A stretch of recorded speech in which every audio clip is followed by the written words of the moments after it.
بسم اللہ الرحمن الرحیم۔ پیارے دوستو، آج ہم فرعون اور اس کی خادمہ کا ایک ایسا واقعہ جانیں گے جس کو سن کر ہم سب کے ایمان تازہ ہو جائیں گے۔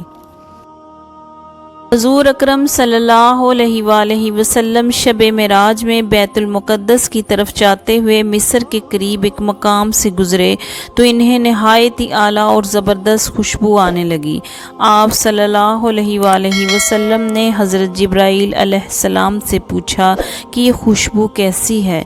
جواب ملا کہ فرعون کی بیٹی کی باندی مشاطہ اور اس کی اولاد کی قبر سے آ رہی ہے۔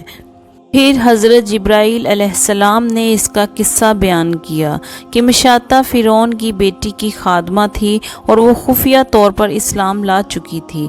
ایک دن فرعون کی لڑکی کو کنگھی کرتے ہوئے اس کے ہاتھ سے اتفاقاً کنگھی گر پڑی۔ وہ اٹھانے لگی تو اس کی زبان سے بے ساختہ بسم اللہ نکل گیا۔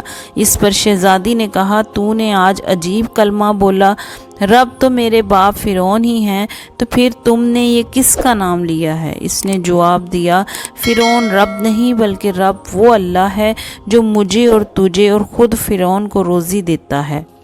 شہزادی نے کہا، اچھا تو میرے باپ کے سوا کسی اور کو اپنا رب مانتی ہے؟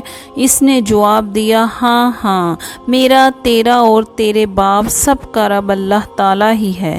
شہزادی نے اپنے باپ سے کہلوایا، وہ سخت غضبناک ہوا اور اسی وقت اسے برسر دربار بلوا بھیجا اور کہا، کیا تو میرے سوا کسی اور کو اپنا رب مانتی ہے؟ اس نے کہا کہ میرا اور تیرا رب اللہ تعالیٰ ہی ہے جو بلندیوں اور بزرگیوں والا ہے۔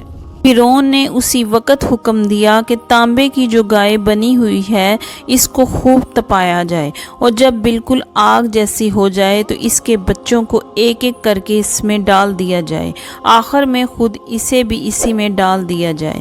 چنانچہ وہ گرم کی گئی۔ جب آگ جیسی ہو گئی تو حکم دیا کہ اس کے بچوں کو ایک ایک کر کے اس میں ڈالنا شروع کرو۔ اس نے کہا، بادشاہ ایک درخواست میری منظور کرو، وہ یہ کہ میری اور میرے ان بچوں کی ہڈیاں ایک ہی جگہ ڈال دینا۔ اس نے کہا، اچھا، تیرے کچھ حقوق ہمارے ذمہ ہیں اس لیے یہ منظور ہے۔ اس کی دونوں بچیاں اس کی آنکھوں کے سامنے اس میں ڈال دی گئیں اور وہ فوراً جل کر راکھ ہو گئے۔ پھر سب سے چھوٹے کی باری آئی جو ماں کی چھاتی سے لگا ہوا دودھ پی رہا تھا۔ فرعون کے سپاہیوں نے اسے گھسیٹا تو اس نیک بندی کی آنکھوں تلے اندھیرا چھا گیا۔ اللہ تعالیٰ نے اسی بچے کو اسی وقت زبان دے دی اور اس نے بآواز بلند کہا، اماں جان افسوس نہ کر، اماں جان ذرا بھی پس و پیش نہ کر، حق پر جان دینا ہی سب سے بڑی نیکی ہے۔ چنانچہ انہیں صبر آ گیا، اس بچے کو بھی آگ میں ڈال دیا گیا اور آخر میں ان کی ماں کو بھی اسی آگ میں جلا کر مار دیا۔ یہ خوشبو کی مہکیں اس کی جنتی محل سے آ رہی ہیں۔ سبحان اللہ۔